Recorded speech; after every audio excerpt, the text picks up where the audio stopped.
Hi, this is Claire from Berry Do Papery, and in this video I'm going to show you how to make 2 cards using lots of die cutting.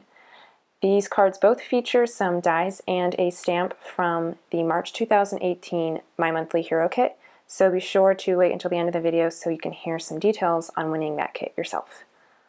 So these are the stamps from the March kit. It actually comes on one big sheet, but they arrange the sentiments so you can easily cut it into 2 so it fit in a standard stamp pocket. There's also a bunch of really intricate word dies and then some cool banner dies. So we'll get into those later, but what we're going to start with is a add-on die from this month. It's the Bold Graphic die, and it cuts out an A2 card perfectly, front of an A2 card. So what I'm doing is I'm taking a piece of cardstock that's slightly larger than an A2 size, just so that I get the size cut down perfectly and I don't accidentally trim off anything extra. I also wanted to show you real quick that even though there's a lot of these little kind of square diamond thingies, they pop out really easy. So after punching all those out, I actually die cut the die cut panel using a circle die because I want to get 2 cards out of this. So it's kind of a great way to stretch your supplies a bit. So for the stamping, we're going to be using a stamp set. It's a color layering fuchsia. This isn't actually a new stamp set. It's more like it's new to me. The main background die made me think of a trellis, and so I was thinking I wanted some kind of flowers to be kind of climbing up and down it. And when I was looking for a good set, I saw the color layering fuchsia set, and I thought it would be kind of fun to experiment with this since I hadn't already. So what I'm doing is I'm stamping the vine in Stonewash ink. Stonewash ink is one of my favorite inks from Hero Arts just because it's kind of an interesting color. It's kind of purple, but it's also kind of blue. I don't know, I'm still on the fence as to what color it actually is. And Stonewash is kind of going to be the color that kind of pulls both of these cards together. So they're going to both have different color layering steps for the flowers, but Stonewash will kind of pull them both together. For both of these cards, the base layer is soft pink. I'm going to show you the same flower but the different layers, color layers that you're going to be using. So for one of the flowers, we're going to be using soft cantaloupe on top of the soft pink, and then for the other flowers, we're going to be using soft purple. I'm not going to show you me doing all the flowers just because that would take a really long time. And I'm actually cleaning off the stamp in between some of the layers, like soft cantaloupe and soft purple, because they're both softer colors. But here, with that soft purple card or flower, I stamped fresh peach for the center, and then I didn't clean the stamp when I went in to stamp the same center using Stonewash. It's because Stonewash is a darker color from fresh peach, so you're not really going to be able to tell when you cover up your stamp with Stonewash, versus if you're using a light purple and a lighter peach, it's going to be noticeable.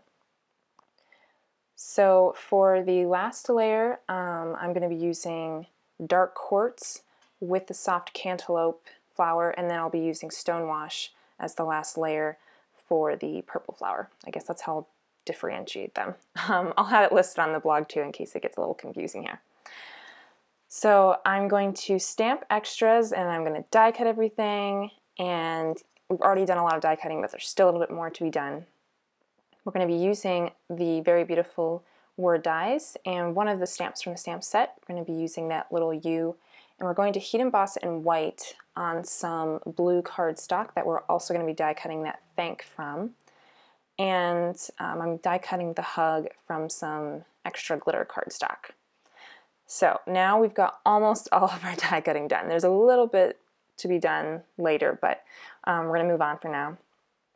When I'm adhering this kind of intricate die cut, I'm not going to add glue everywhere, and I'm using a liquid glue just because it's easier than trying to use tape. That would be a nightmare. So when I have intricate die cuts like this, I kind of look for the parts of the die that really need the adhesive. So edges, I like to get edges just so if it's being pushed in an envelope, if it's not adhered down really well on the edges, sometimes that might kind of pull up.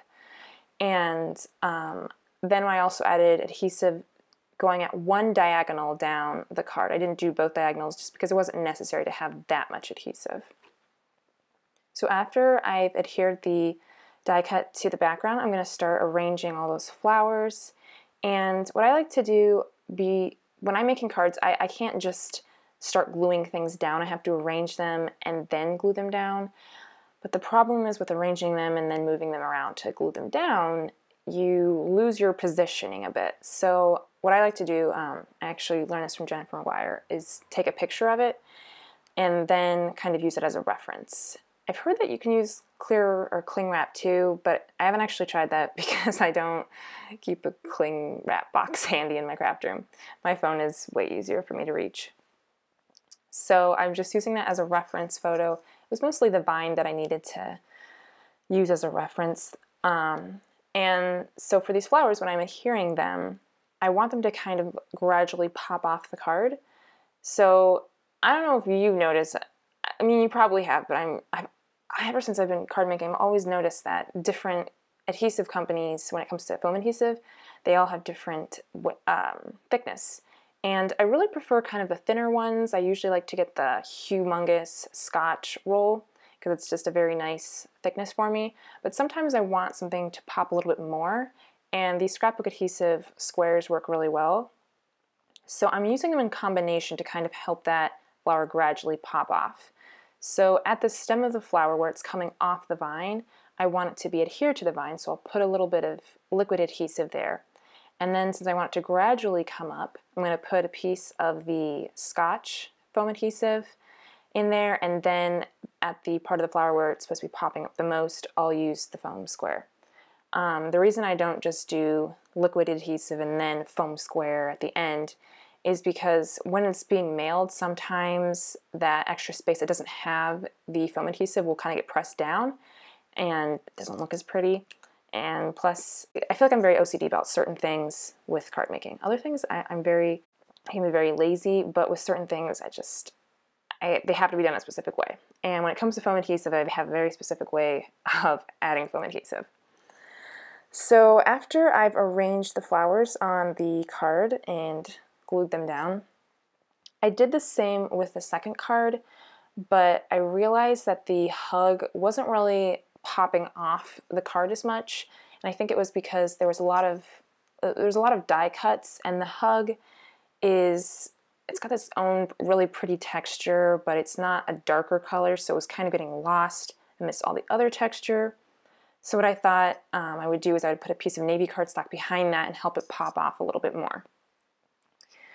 So now this is the last bit of die cutting we're going to have to do. I want the sentiments themselves to pop up a bit, so I'm die cutting them from some foam adhesive that already has adhesive on one side, but it doesn't have it on the other side. And then I'm going to glue them together using some scrappy glue. And when I'm gluing them together, or after I'm done gluing them together, I actually had to go eat supper, so I put them underneath my laptop, and that helped. Maybe it was an hour later, that helped the adhesive really bond well with the foam, and you don't have to wait that long, but I figured since I was going to eat dinner, I might as well just wait. The added benefit about using the foam, you'll kind of see that I kept the foam in place. If I tried pulling out that die cut foam, it's a lot looser than paper, so it would lose the shape of the original die cut. And keeping it in there actually helps me when I'm adhering the paper die cuts, because I didn't really have so much of a problem with the glitter die cut because the glitter cardstock was pretty thick and kept its shape well. But the thank die was more delicate than the hugs and was also cut from a thinner paper, so it lost a little bit of its original shape. So by keeping the foam die cut in place when I'm adhering the paper die cut on top of it, it helps keep the foam together, because the foam that stuff is super flimsy. But it also helps keep thinner die cuts in place too. It helps you get them back to their original shape. So with the word dies taken care of, before we adhere them down, I'm going to trim off the excess from both cards. The one card didn't really have that much extra stuff going on there, but you can see this card here has got a lot of extra stuff that I'm trimming off. And instead of throwing that away right away, I'm actually going to keep some of the pieces and use it to fill any extra area that I think might need just, I don't know, a little more filler. So that finishes up the cards, and sorry, this video was kind of a little abnormal for me to do a voiceover because I'm out visiting my brother who was in the hospital with some appendix complications, but he's all good now. But I usually live out pretty far out in the country, and I'm voiceovering this in a city, and there are constant sirens and other noises, hissing from the radiators here.